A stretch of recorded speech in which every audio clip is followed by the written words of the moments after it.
o governo Lula decidiu avançar sobre a regulamentação do trabalho por aplicativo. O portal J noticiou que o Ministério do Trabalho e Emprego estaria redigindo um projeto de lei para ser enviado ao Congresso Nacional até o fim deste mês. Esse texto deve definir o valor de R$ 30 para a hora trabalhada por motoristas e R$ 17 para entregadores, motociclistas e também ciclistas. Cada categoria deve receber ainda R$ 7,50 como ganho líquido pela hora trabalhada e sobre esse valor haverá incidência de 27,5% de contribuição para o INSS, sendo 20% de responsabilidade da empresa. Apesar dessa proposta, as tratativas com sindicatos, categorias e empresas ainda não avançaram. As reuniões terminaram sem acordo e debates sobre outros benefícios foram excluídos para serem tratados futuramente por meio de acordos coletivos. Vamos começar esse giro de análises com o Cláudio Dantas em Brasília, que tem acompanhado essas discussões e tratativas.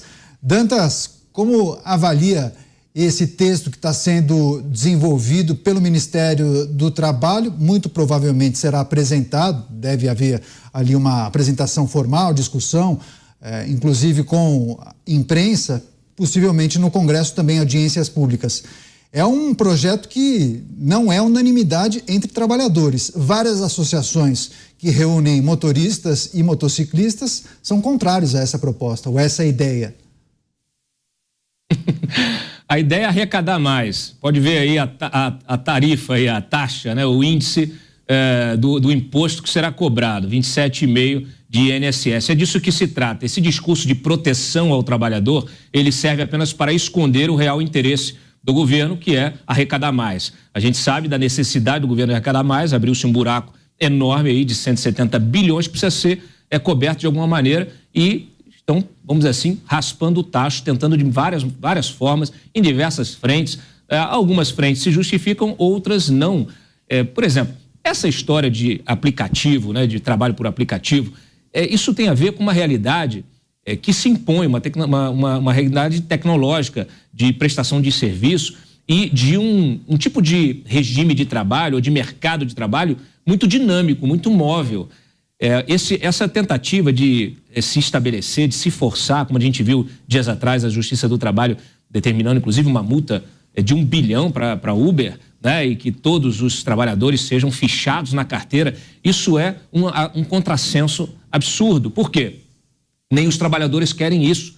Quem trabalha por aplicativo não trabalha com um aplicativo, trabalha com vários aplicativos. Pode perguntar para qualquer trabalhador de aplicativo. Inclusive hoje você tem taxista, ainda daquele que tinha a carta de autorização e que também é Uber e é 99 e faz e soma ali, usa esse trabalho para poder cobrir os buracos do dia ali, continuar fazendo as corridas em todas as plataformas que ele puder, para poder fazer o seu salário no fim do mês. Em horários diferentes, né? Ali... Horários diferentes, tem uns que puxam 12 horas no dia e trabalham, sei lá, 15 dias direto, sem folga. É a opção do cara. Exato. O sujeito quer trabalhar, perfeitamente, Daniel. O sujeito quer trabalhar 15 dias e, de repente, até fazer uma grana e depois ficar uma semana descansando, ir para a praia, ele pode. São trabalhadores autônomos, né? Eu tenho parentes que trabalham com aplicativo e que trabalham com vários aplicativos de entrega, por exemplo. Por quê? Porque não dá para ficar em um só. Então, essa é a realidade do mercado. Por isso, quando eu digo que Brasília muitas vezes está governando, e pode incluir o Congresso, pode incluir o Legislativo, o Judiciário, o Executivo, muitas vezes de costas para a sociedade, é isso, parece que desconhece a realidade de quem realmente está trabalhando, de quem está na ponta. Essas pessoas não estão sendo consultadas, as pessoas querem trabalhar com liberdade e cada vez mais liberdade, né? Então, assim, é de fato um absurdo, é preciso ter essa sensibilidade. Esse tipo de obrigação acaba afastando o trabalhador do mercado formal, acaba restringindo o mercado, restringindo a oportunidade de trabalho. Muita gente hoje trabalha por aplicativo porque não consegue mais trabalhar, de repente, na sua área, porque se extinguiram vagas de trabalho em determinado setor que se enfraqueceu, às vezes por causa da pandemia ou por causa de evolução de determinado setor de emprego, de produção, né, de indústria. A gente tem visto a realidade da indústria brasileira cada vez se encolhendo mais, a dificuldade que é você se modernizar, continuar relevante, né, e permitir um crescimento contínuo nessa área. Então, é evidente que é inaceitável isso. Eu defendo a regulamentação. O Estado deve existir para regulamentar e fiscalizar. Mas há limites, né, Zé? A função do Estado. Não é para ter empresas, ter estatais, é para regulamentar e fiscalizar. Mas há setores que a regulamentação tem que ser mínima e no sentido de liberdade. Veja bem, a CLT, que foi uma lei muito importante, num momento importante, ela é de 1943. Então, ela não pode ser usada agora para regulamentar as novas tecnologias. Eu venho defendendo aqui, toda tecnologia tem que ser, nova tecnologia tem que ser regulamentada. É assim. Mas isso não significa corte, nem proibição e nem censura. É só enquadramento para que todos tenham a mesma chance, todos tenham as mesmas regras. É a tal segurança jurídica. Esse novo mundo das plataformas digitais criou novas atividades.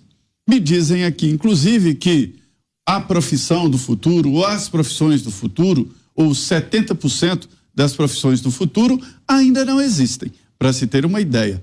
Esse sistema aí de Uber, de 99, do iFood e de outras plataformas que apareceram, né? Por exemplo, hoje a maior rede hoteleira do mundo não tem nenhuma cama, não tem nenhum quarto, né? É uma plataforma que se especializou em alugar casas de quem quiser colocar leitos, né? O que era antes uma exclusividade de hotéis. Quem alugava leito? Hotel. Hoje não. E é a maior rede hoteleira do mundo. Não tem absolutamente nenhuma cama. Por quê? A atividade desta plataforma não é fazer hotéis, administrar hotéis, mas aproximar as pessoas. É uma plataforma digital. Da mesma forma, a empresa que distribui comidas, que faz entregas, não é só comida, né? E também a de transporte. Agora, eu acho que aí é um caso de se criar um sindicato. E aí o mercado se regula. É preciso regular o mercado aí. O Estado entrando, regulamentando, vai proibir, vai fechar, não dá. Aí o mundo inteiro tem que não. O que vai acontecer? Alguém monta a plataforma no exterior, e isso é possível, e você faz uma ligação com a China, Índia, Estados Unidos, e vai pegar um carro na Avenida Paulista. Ô Zé, não tem que ter sindicatos, Zé. Trabalhador, motorista, entregador, isso são profissões que elas estão ali, infelizmente, são uma espécie de subemprego. Porque se a pessoa tem formação, ela só vai trabalhar a liberdade de associação. Sindicalização. Sim, mas ela só vai trabalhar com entrega ou com transporte por uma necessidade. Ela não precisa ter formação para trabalhar como motorista, só precisa ter a carteira de motorista. Mais nada. Mas Beraldo está se coçando. Vai lá, Beraldo, você. Nada impede que eles façam mas essa é a nova organização, associação. Eu discordo. O mercado é livre. Eu discordo. Eu acho que essa é a nova realidade que se impõe em um mundo que permite que as pessoas estão desempregadas. Aí aquele trabalho de aplicativo acaba sendo uma forma da pessoa continuar ganhando dinheiro para comer, até ela se reposicionar, se recolocar no mercado. Ninguém trabalha a vez do Beraldo agora, vamos lá. Mas ninguém só fazer uma observação que, na verdade, foi citada a CLT, que tem décadas, né, completamente desatualizada, mas a gente precisa lembrar também que 43. Essa legislação foi feita assumindo que o trabalhador, ele é um incapaz. É uma época em que você tinha uma massa de brasileiros analfabeta, incapaz de conseguir interpretar até um contrato de trabalho ou os seus direitos, e aí o governo assumia esse papel de tomar conta dos coitadinhos, né? E o que o governo está fazendo com uma proposta como essa, aonde você vê aumento de imposto, é justamente alimentando essa dinâmica aonde o trabalhador é um coitadinho. O trabalhador não é um coitadinho. As pessoas hoje já têm condição de se informar, já têm acesso à informação. Todo mundo que quer tem um celular, consegue se conectar com as pessoas, ter referência. Daqui a pouco vai ter sindicato de influência, já tem ou não? Tem, associação. Era pior porque o trabalhador tinha estabilidade. O FGTS veio para substituir, é opção, né? É uma opção obrigatória. Veio para substituir a estabilidade, para se ter uma ideia. O FGTS só serve para você perder dinheiro.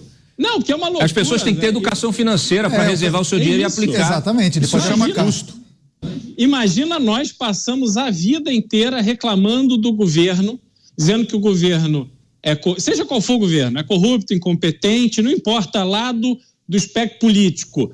Há sempre inúmeras e sustentadas críticas ao governo. Aí você pega o seu futuro, que é o dinheiro que você vai ter para viver a sua velhice, da sua aposentadoria, e você entrega para este órgão incompetente gerir o seu futuro.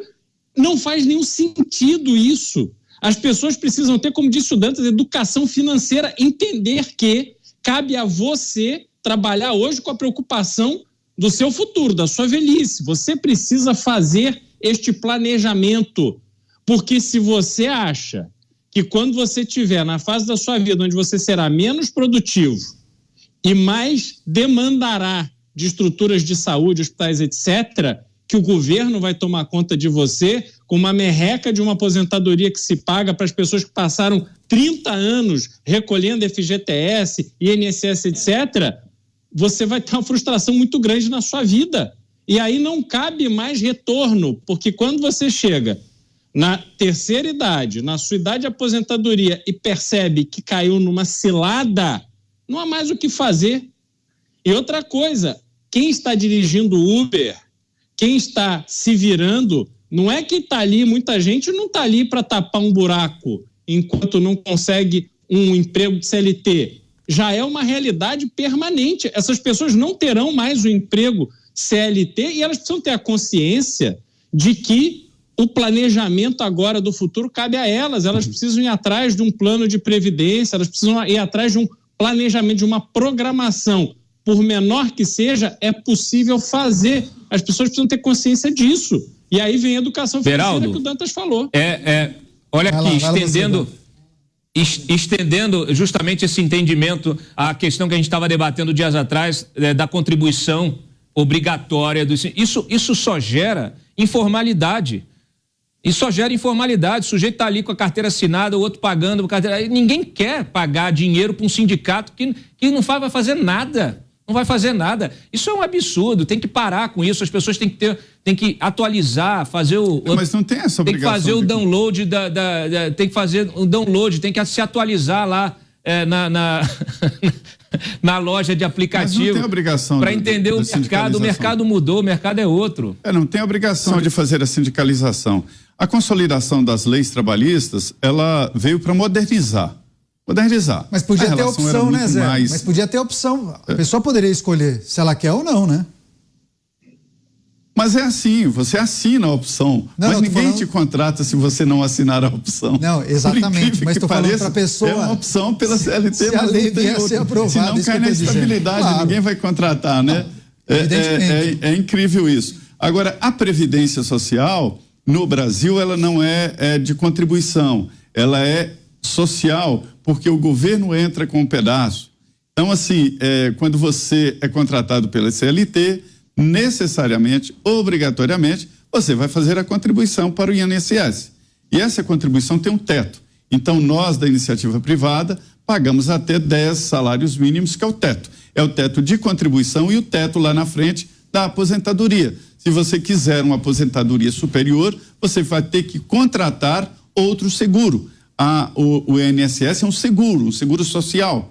Então, se você quer um salário maior, ou você investe em outros setores, ou contrata. E o mercado está cheio de aposentadorias. Nos Estados Unidos você compra, você dá um dinheiro, tantos milhões, e compra uma aposentadoria, por exemplo. O que há de esquisito no Brasil é que essas empresas costumam quebrar, aí você lá na frente quebrou, não tem mais salário, foi várias assim.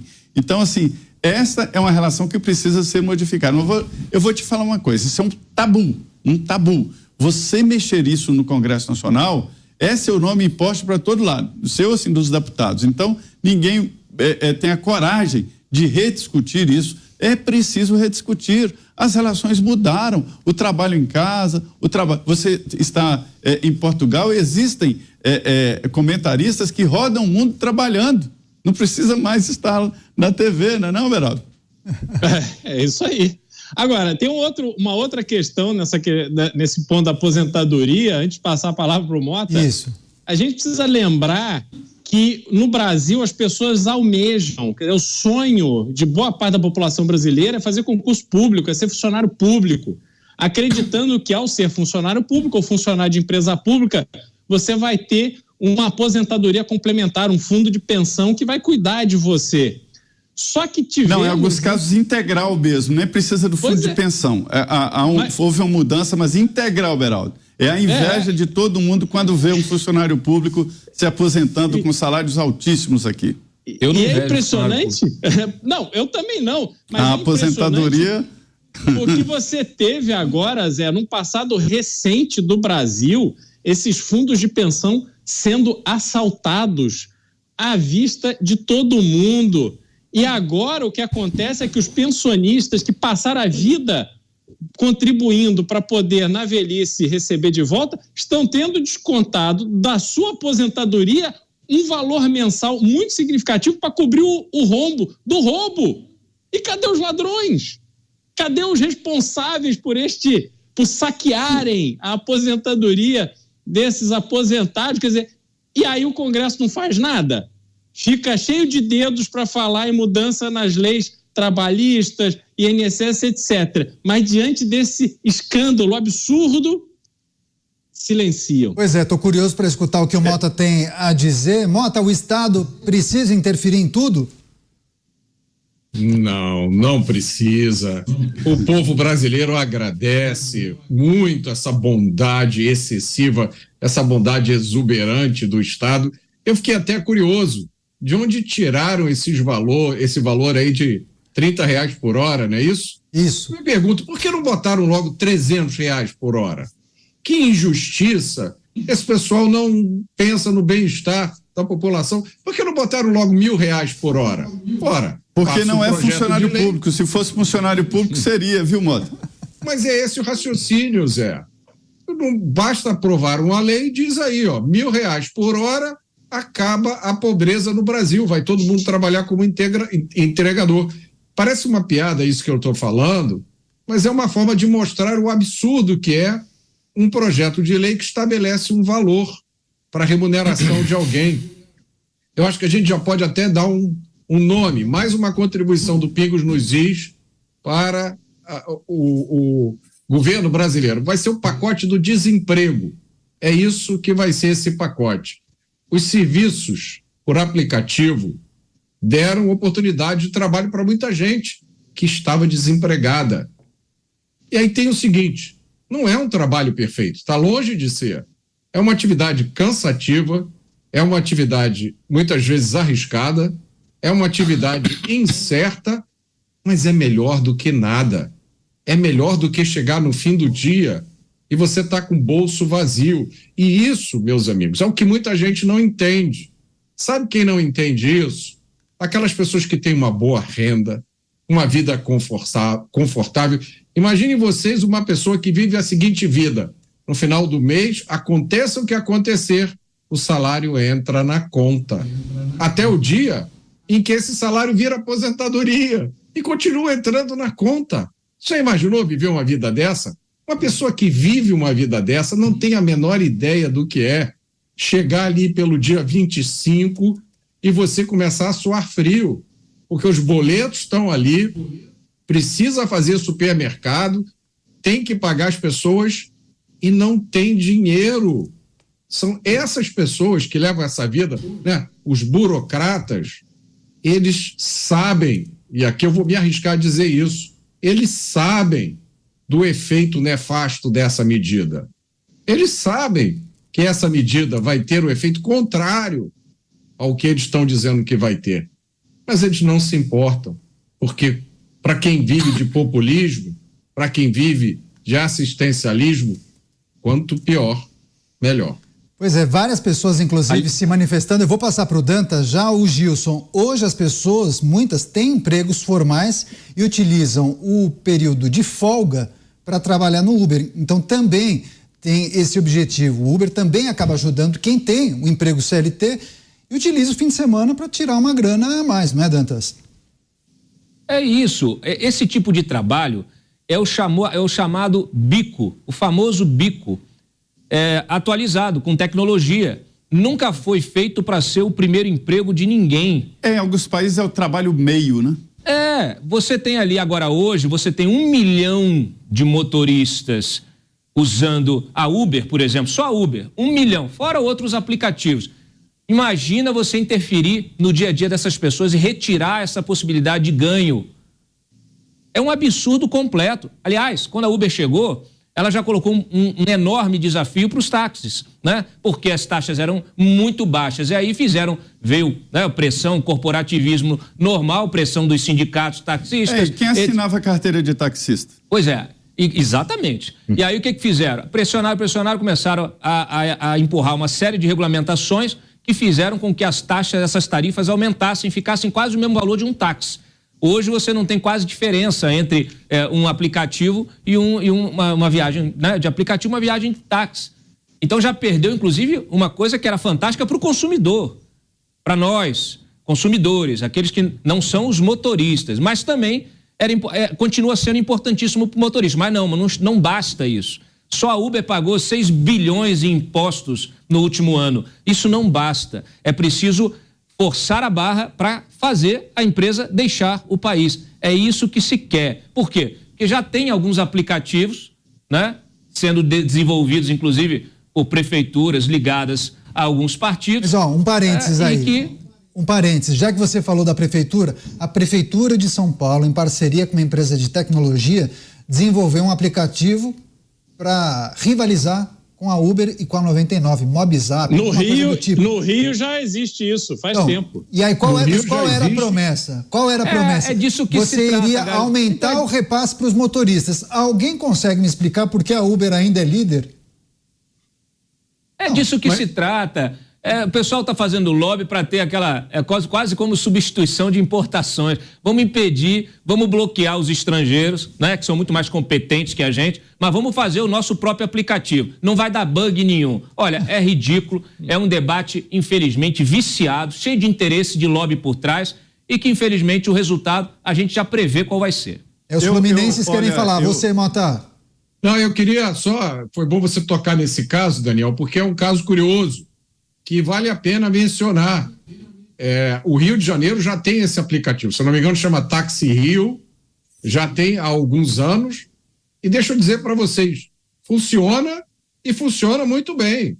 É uma alternativa ao Uber. E aí, sabe o que isso mostra? A beleza de uma coisa chamada concorrência.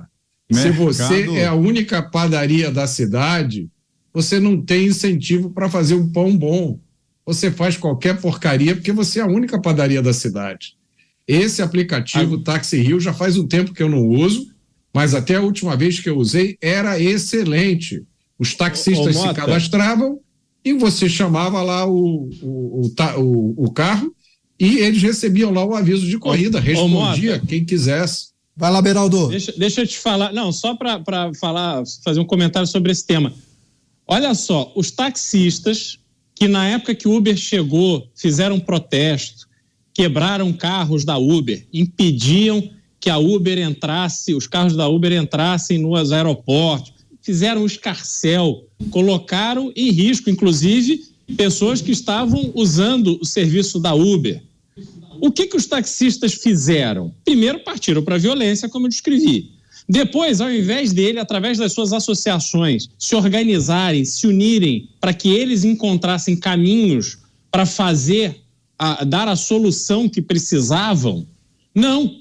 Vão se agarrar de novo na prefeitura, no dinheiro público, porque o taxista não, através das associações, e eu sou testemunha disso, as associações de táxi vivem diariamente dentro da Prefeitura do Rio de Janeiro porque querem benefício, querem que a prefeitura atue para ajudá-los e atrapalhar os concorrentes. Por que eles não fizeram o aplicativo? Por que eles precisaram que a prefeitura gastasse seu tempo e seus recursos para fazer algo que só beneficia eles? Mas peraí, Beraldo. Não pode existir isso, nem na Prefeitura do Rio, nem na de São Paulo, porque não compete à Prefeitura gastar tempo e recurso público com esse tipo de coisa. Vai lá, Matar. Beraldo, vamos lá, vamos pontuar aqui. Primeiro, você não pode colocar em uma categoria inteira a responsabilidade pelo comportamento de alguns. Isso é a mesma coisa, por exemplo, que os críticos da polícia fazem. Toda vez que um policial comete um erro, a culpa é da polícia. Então, alguns profissionais tiveram essa atitude, não foram todos. Tá? Os taxistas continuam e sempre prestaram um serviço excelente, essencial para muita gente. Não, mas foi uma reação de categoria, viu, Mota? Aqui em Brasília, quando claro chegou o Uber... pararam a cidade. Eu fui numa entrevista à presidente do sindicato dos taxistas, o nome dela era Isabelzinha, eu disse exatamente isso. Eu falei, olha, Isabel, acabou o táxi, nós vamos discutir agora em quanto tempo. Ela, eu vou prendo, quebro, não sei o quê, e eles não entram aqui em Brasília. Não adianta, você vai quebrar um, quebrar dois. O que você pode fazer é criar uma plataforma melhor do que a do Uber, porque sempre é possível melhorar alguma coisa. Eu tenho fé profunda nisso. Sempre é possível melhorar alguma coisa. A única coisa que não melhoraram foi carro. Carro até hoje fura pneu, esquenta, tem que usar combustível, mata gente e tem limpador de para-brisa, que é um rodinho metido a besta. O resto tudo melhora, menos carro. Então podia fazer uma plataforma melhor e se transformar numa grande plataforma em cada município. Mota, antes de passar pro Mota, rapidamente, Mota, teve muita confusão em São Paulo também na época da chegada da Uber. 99, tinha uma outra empresa chamada Cabify que acabou saindo. Eles fizeram várias manifestações na porta da Câmara Municipal de São Paulo. Na época, tinha 2 vereadores que atuavam em defesa dos direitos dos taxistas, mas houve muitas negociações e aí, à época, o Uber acabou abrindo, inclusive, sua plataforma para abrigar também os taxistas, porque antes eram somente motoristas autônomos. Hoje você consegue pegar, inclusive, táxis na plataforma do Uber, pelo menos aqui em São Paulo. Mota. Beraldo antes. Vai lá, Beraldo. Só para fazer uma observação. Primeiro, eu sou usuário de táxi, conheço vários taxistas, convivo com eles e quando eu falo desta atuação que levou a Prefeitura do Rio de Janeiro a gastar tempo e dinheiro público para fazer esse aplicativo, claro que isso é coordenado pelas lideranças mal acostumadas que usam o nome dos taxistas para poder colocar as suas agendas pessoais. Isso eu sou testemunha do que isso acontece. Agora, a reação que houve dos taxistas contra o Uber foi geral, porque uma autonomia de táxi custava caríssimo, centenas de milhares de reais. Um alvará aqui em São Paulo, isso. Um alvará no aeroporto, por exemplo, era um patrimônio daquelas pessoas, só que na hora que elas reagiram, foram levadas a terem uma reação equivocada pelas lideranças da categoria. Esse é um grande problema. Então, você tem, na atividade do Uber, uma atividade onde as pessoas são livres para atuarem no horário da forma que querem. O taxista, hoje, ele compreendeu que ele precisa mudar a sua postura. E eu sou favorável ao táxi, porque o táxi você tem registrado na prefeitura o nome, a informação, o endereço, ele tem que ir lá se apresentar, o carro tem que ter tais e quais características, coisas que muitas vezes você entra num carro de Uber e não vê o preparo do motorista, a qualificação do motorista, um carro numa situação adequada, isso tudo acontece, a gente sabe disso. Então, quando você olha para o trabalhador, não tem vilão ali, mas você precisa, quando pensa em regulamentação, você olhar para o interesse do motorista e do usuário, e quando você vê esse tipo de atividade desempenhado, como essa questão do Táxi Rio, desse aplicativo de São Paulo, que eu nem sei o nome, desempenhado pela prefeitura, pode ter certeza que tem coisa errada aí. Vamos fazer aqui o aplicativo que depois eu vou ter voto dessa categoria. É exatamente assim que funciona. Pois é, só para a gente encerrar esse assunto, acho que o Mota tem uma colaboração, é isso, Mota? Rapidamente, por favor. Eu só quero dizer aí que tem uma discordância com o Beraldo nesse ponto.